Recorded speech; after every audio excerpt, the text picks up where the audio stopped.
Good morning students, कैसे हैं आप सब। Welcome back to your video lecture sessions.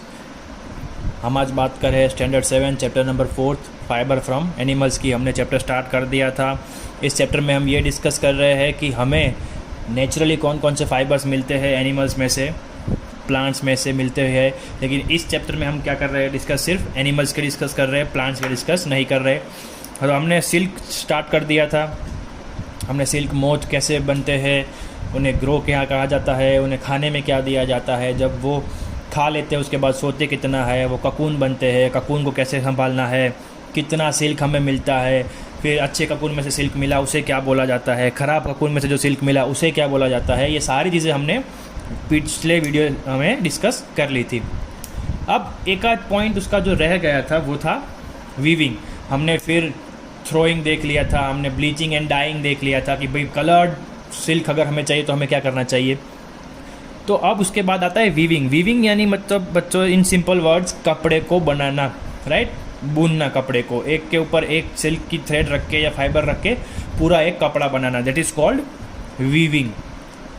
तो अब वीविंग के लिए क्या होता था, आपको पता है कि आप जब ब्लीचिंग का हम पढ़ रहे थे, जब हम डाइंग का पढ़ रहे थे, तो हमने ऐसा पढ़ा था कि एक कोन शेप के स्ट्रक्चर पे लूजली बांधा जाता है सिल्क को और फिर उसको ब्लीच में डाला जाता है, हाइड्रोजन पेरोक्साइड में या फिर कलर डाई में डाला जाता है, राइट। एक कोन जैसा स्ट्रक्चर होता था, उसके ऊपर लूजली बांध जाता था। तो वैसे ही वीविंग जब करते हैं तो उससे पहले वीविंग जो कपड़ा जिस सिल्क से वीविंग करना होता है उस सिल्क को बॉबिन्स के ऊपर वाउंड कर लेते हैं। बॉबिन्स क्या होता है, तो आप सब अपने घर के अंदर, आपके घर पे सोए दोरा होता है, राइट। तो जो थ्रेड होता है, धागा दोरा, वो किसी एक वाइट कलर के पुट्ठे के ऊपर लपेटा होगा, राइट। जब वो दोरा जो आप सोए दोरा यूज़ कर रहे हो, वो जो थ्रेड खत्म हो जाएगी तो एक वाइट कलर का रील निकलेगा, उसे क्या बोला जाता है, बॉबिन्स बोला जाता है, राइट। तो पहले क्या होता है, the silk is wound on bobbins. पहले जिस सिल्क से हमें कपड़ा बनाना है उसे बॉबिन्स के ऊपर लपेट लेंगे। For weaving thread is laid lengthwise. अब क्या करते हैं, थ्रेड को ऐसे लेंथ वाइज डाला जाता है, जैसे खड़ी पोजीशन में थ्रेड को रखा जाता है। अब उसके बाद क्या होता है, other thread is placed crosswise above and below the line. मतलब कि हमने यहाँ पर एक थ्रेड रख दी ऐसे, राइट, ऐसे, दूसरी थ्रेड यहाँ पे रख दी, तीसरी थ्रेड यहाँ पे रख दी। ये हमारा पहला पॉइंट हो गया। For weaving thread is laid lengthwise over a frame. अब other thread is placed crosswise, तो एक यहाँ पर ऊपर डालेंगे इसके और एक इस थ्रेड के नीचे डालेंगे, तो ये हो गया हमारा क्रॉसवाइज। आप जब अपने टॉवल्स, नैपकिन्स, हैंडकरचीफ, कोई भी कपड़ा देखोगे तो आपको पता चलेगा कि ऐसे ही बना है। एक थ्रेड सीधी रहेगी, एक थ्रेड उसके ऊपर रहेगी, एक थ्रेड उसके नीचे रहेगी। हर एक कपड़ा ऐसे ही बनता है। तो क्या होता है, पहले एक थ्रेड को लेंथ वाइज रखा जाता है ऐसे, ये लेंथ वाइज हो गया। फिर other threads are placed crosswise above and below, तो ये लेंथ वाइज के एक ऊपर और एक नीचे ऐसे रखा जाता है, राइट। अब इससे क्या होगा, the lengthwise thread is called organise. ये जो सीधी हमने लाइन की है थ्रेड की 1, 2 और 3, उसे क्या बोलेंगे हम, ऑर्गेनाइज बोलेंगे। And cross wise is called tram. ये जो हमने ऊपर नीचे जो थ्रेड्स रखी है उसे क्या बोलेंगे, ट्रैम बोलेंगे, राइट। तो ऐसे पूरा एक स्ट्रक्चर बनता जाएगा, तो एक बड़ा सा एक क्लॉथ तैयार हो जाएगा, ओके। अब सिल्क में अलग अलग टाइप्स होते हैं, अलग अलग टाइप्स के जो सिल्क के मोथ होते हैं और डिफरेंट क्वालिटीज़ के देंगे। जैसे हम इंसानों की हर एक की कैपेसिटी काम करने की एक जैसी नहीं होती है, खाने की कैपेसिटी एक जैसी नहीं होती है, तो सारे इंसान एक जैसे होते हैं ये हम नहीं बोल सकते। बट हम क्या कर सकते हैं, अपने हिसाब से काम कर सकते हैं। तो क्या होगा, उसमें हमारे काम करने की कैपेसिटी अलग अलग हो जाएगी। तो वैसे ही सिल्क में क्या होता है बच्चों, सिल्क की हर एक की अलग अलग कैटेगरी होती है। कोई अच्छे सिल्क देगा, कोई बुरा सिल्क देगा, तो उसकी कैटेगरीज होती है। तो अलग अलग टाइप है सिल्क की, जैसे कि एरी, ERI, फिर है टेसर, फिर है मोगा। उसके बाद हम बात करेंगे वूल की। सिल्क हमारा यहाँ पर ख़त्म होता है, उसके टाइप्स हमने देख ली। अब हम बात करते हैं दूसरे फाइबर की जो हमें एनिमल में से मिलता है, जो है वूल, ऊन, राइट। तो हम लोग वूल कब यूज़ करते हैं बच्चों, तो we use wool during winters. जब ठंड ज़्यादा बढ़ जाती है तभी हम क्या करते हैं, वूलन क्लोथ्स इस्तेमाल करते हैं। तो वो एक बहुत ही इंपॉर्टेंट हिस्सा है हमारी लाइफ का, क्योंकि उसके बिना हम ठंडी में रह नहीं पाएंगे। हमारे ब्लैंकेट्स, हमारे स्वेटर, सारी चीज़ें किसकी बनी हुई होती है, वूल की बनी होती है। तो वूल जो है वो एनिमल से लेने के लिए हमें एक बहुत सारी प्रोसेस करनी पड़ती है, बहुत सारी चीज़ों का ध्यान रखना पड़ता है। तो वो सारी चीज़ें जो है जो हम इस टॉपिक में डिस्कस करेंगे। तो the process of obtaining wool from animals body is called as shearing. जो भी एनिमल में से हम वूल ले रहे हैं उसकी बॉडी पे से उस वूल को निकालना, उस प्रोसेस को क्या बोला जाता है? शीयरिंग बोला जाता है। यहाँ पर आपको सिर्फ जनरल आइडिया दिया है कि आपके सामने एक शीप है और आपको शीप के बॉडी के ऊपर से वूल निकालना है, तो उस प्रोसेस को शीयरिंग बोलते हैं। ये कैसे होता है वो हम आगे डीप में पढ़ेंगे। तो जनरली कौन कौन से एनिमल्स होते हैं जो हमें वूल देते हैं? तो शीप देता है, गोट देता है, याक देता है और कैमल देता है, राइट। ये 4 एनिमल्स जो है वो हमें वूल देते हैं। अब आपको मैं बता दूं कि वूल होता क्या है एक्चुअली। वूल जो है वो इन एनिमल्स की बॉडी के ऊपर के बाल है, right. They are their hairs. जैसे हमारे हाथ के ऊपर हेयर्स आते हैं, फेस के ऊपर आते हैं, राइट, पैर के ऊपर आते हैं, तो वैसे ही उनकी बॉडी पर जो बाल आते हैं उन्हें हम क्या करते हैं? हमारे फ़ायदे के लिए यूज़ करते हैं और उसे हम क्या बोलते हैं? वूल बोलते हैं। अब ये 4 एनिमल्स जो है वो हमें डिफरेंट काइंड ऑफ वूल देते हैं। मेनली कौन देता है? शीप।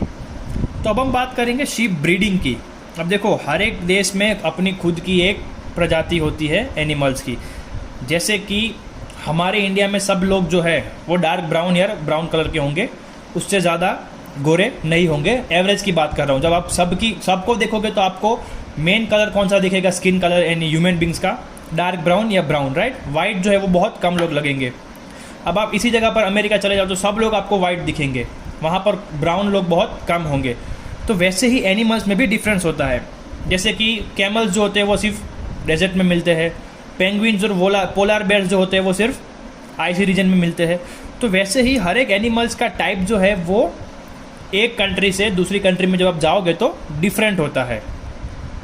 तो हमारी कंट्री में जो शीप और गोट है उसकी वूल की जो क्वालिटी और क्वांटिटी है वो इतनी अच्छी नहीं है। तो क्या किया जाता है?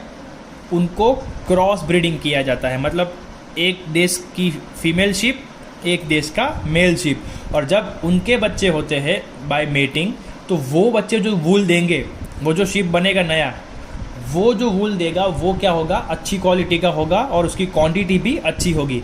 इस प्रोसेस को क्या बोला जाता है? क्रॉस ब्रीडिंग बोला जाता है। क्रॉस मतलब हमने दोनों अलग अलग देश से लिए, और ब्रीडिंग मतलब हम उसमें से एक नया जीव उत्पन्न कर रहे हैं, राइट। तो देख लेते हैं।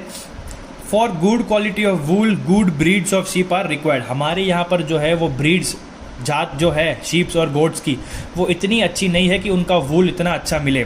तो उसके लिए हम क्या कर सकते हैं? An native ewe. अब देखो, जब हम मेल फीमेल की बात करते हैं तो मेल को हम जब छोटे होते हैं तो बॉय बोलते हैं, लड़कियों को गर्ल्स बोलते हैं, फिर जब बड़े होते हैं तो मैन बोलते हैं, फिर लड़कियों को वुमेन बोलते हैं, राइट। तो वैसे ही शीप जो होते हैं उनकी जो फीमेल होती है उसे ईव बोलेंगे, राइट। तो नेटिव ईव मतलब जो कंट्री में आप है उस कंट्री का ewe, female sheep. And exotic ram, जो मेल होता है शीप, उसे क्या बोलेंगे? रैम। वो एग्जॉटिक मतलब कहीं बाहर का, दूसरी कंट्री का ram. Are use to produce offspring. अब जब ये बाहर के मेल रैम से और हमारे देश के फीमेल ईव से जो बच्चा बनेगा, वो ऑफस्प्रिंग जो बनेगा वो क्या देगा? अच्छी क्वालिटी का वूल देगा, right. This process is called cross breeding. हमने क्या किया? बाहर का एक शीप लिया, हमारे कंट्री का एक शीप लिया और एक नया बच्चा बनाया, उसको हम क्या बोलेंगे? क्रॉस ब्रीडिंग बोलेंगे, राइट। यहाँ तक क्लियर? अब आगे बढ़ते हैं। अब ये क्या होता है, हम क्यों करते हैं? तो this cross breeding sheeps can yield large amount of wool. बहुत ही अच्छी मात्रा में क्या मिलेगा हमको? इसमें से वूल मिल सकता है, ऊन मिल सकता है, right. And ewe gives birth to lamb. अब बच्चा जो होता है शीप का, हम जब बच्चे देते हैं तो उसे हम बेबी बोलते हैं, राइट। छोटा बेबी आया है, तो जब शीप के बच्चे होते हैं तो उस बच्चे को क्या बोला जाता है? लैम्ब बोला जाता है, राइट। तो वो लैम्ब क्या होगा? हमारे अंदर ह्यूमन बींग्स में प्रेगनेंसी 9 मंथ्स की होती है, राइट। शीप्स के अंदर प्रेगनेंसी 5 मंथ्स की होती है।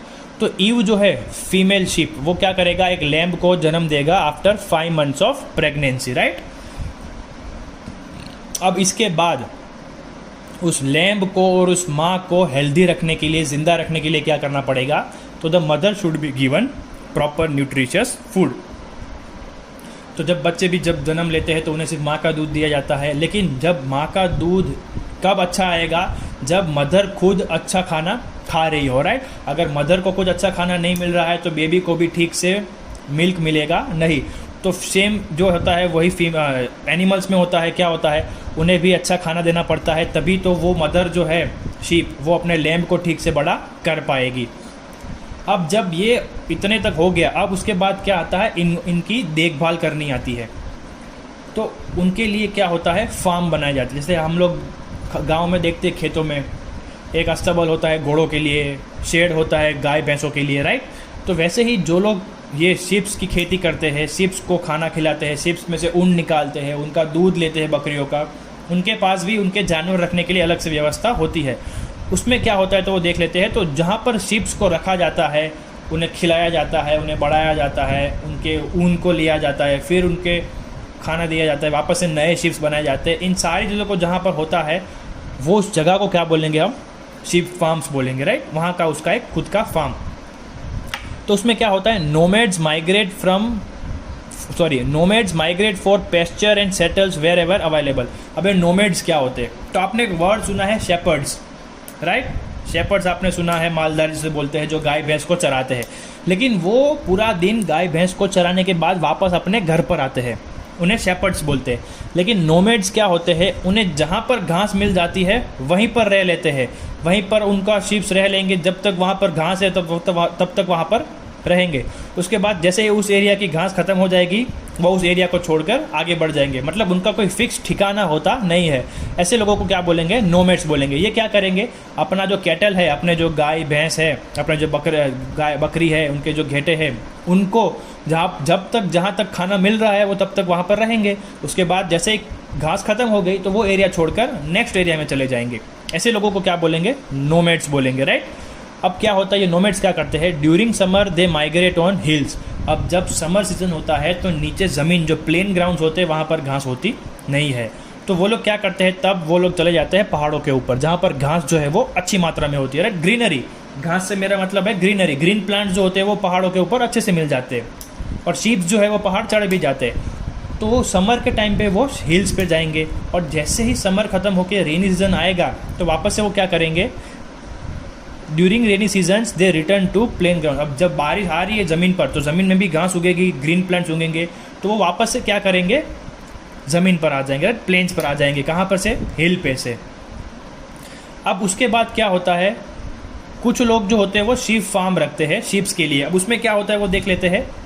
Here there are different sheds, अलग अलग रूम्स होते हैं, अलग अलग शेड होते हैं, अलग अलग काम के लिए। किसके लिए, शेयरिंग के लिए। पहले तो जो वूल निकालने की प्रोसेस है उसके लिए एक अलग कमरा होता है। लैम्बिंग के लिए, मतलब कि जो प्रेग्नेंट शीप है वो बच्चा देने वाली होती है, तो उसका जो होता है वो जगह अलग होती है। उसके बाद रियरिंग लैम्स, मतलब कि जो बच्चे पैदा हो गए हैं, छोटे छोटे लैम्स जो आ चुके हैं, उन्हें बड़ा करने के लिए अलग जगह चाहिए, तो वो भी क्या होगा, वहाँ फार्म में अलग से जगह होगी, राइट। तो ये सारी चीज़ें जो होती है वो शीप फार्म में होती है। अब इतनी सारी चीज़ें हो रही है, नए बच्चे पैदा हो रहे हैं, मदर शीप जो है वो प्रेग्नेंट है, वो लोग वहाँ पर खाना खा रहे हैं, कहीं पर वूल निकल रहा है, तो ये जगह गंदी होने के चांसेस बहुत बढ़ जाते हैं, राइट। तो उसके लिए क्या करना पड़ता है, this sheds are cleaned and disinfected regularly. तो उनकी साफ़ सफाई, वो जो जगह जहाँ पर रहते हैं उनकी साफ़ सफाई और डिसइंफेक्शन करना बहुत ज़रूरी है, राइट। अगर कोई इन्फेक्शन शीप्स में लग गई तो वो शीप्स मर जाएंगे और हमें फिर वूल मिल पाएगा नहीं। तो आज का सेशन यहीं पर ख़त्म करते हैं। अगला सेशन जो है वो हमारा शेयरिंग से स्टार्ट होगा कि वूल निकालते एग्जैक्टली कैसे है, फिर वूल की प्रॉपर्टीज़ देखेंगे, फिर कोई आर्टिफिशियल फाइबर और नेचुरल फाइबर, जो वूल और सिल्क है वो नेचुरल है, बाकी के जो आर्टिफिशियल है पॉलिस्टर है, नायलॉन है, ये सारे कपड़ों में से हमें डिफरेंस कैसे पता चलेगा कि ये ओरिजिनल वूल है और ये नायलॉन है। दिखने में सेम लगेंगे, लेकिन उसके लिए कुछ एक्टिविटी होती है जो आपको करनी पड़ेगी, जिससे आपको पता चल जाएगा कि ये कपड़ा वूल है, ओरिजिनल है, और ये कपड़ा जो है वो सिंथेटिक या फिर पॉलिस्टर है, राइट। वो हम अगले वीडियोस में डिस्कस करेंगे। आज का यहीं पर ख़त्म करते हैं। नीचे आपको होमवर्क लिखा गया है, वो आपको मैं पढ़ देता हूँ। पहला है एक्सप्लेन वीविंग, आपको पीडीएफ में से करना है, वीविंग क्या होता है वो। फिर आपको लिखना है explain sheep breeding. Sheep breeding बहुत बड़ा है, इसीलिए मैंने आपको बाकी के 2 क्वेश्चंस नहीं दिए हैं। आप और शीप ब्रीडिंग में से आप जो है वो इंपॉर्टेंट पॉइंट्स जो है जो मैंने यहाँ पर पढ़ाए हैं, ऐसे पॉइंट्स आपको पीडीएफ में से ढूंढ के निकालने हैं, राइट। पूरा आप नहीं लिखेंगे तो चलेगा, लेकिन बहुत शॉर्ट भी मत कर देना, ओके। फिर थर्ड क्वेश्चन है write down the names of common breeds of Indian sheeps. ये आपको टेबल 4.1 में मिलेगा। जब हम शीप ब्रीडिंग पढ़ रहे थे तो वहाँ पर बहुत सारे शीप्स का नाम दिया हुआ है, राइट। वो मैं यहाँ पर लिखता और बोलता तो आपको समझ में नहीं आता, क्योंकि सिर्फ नाम है।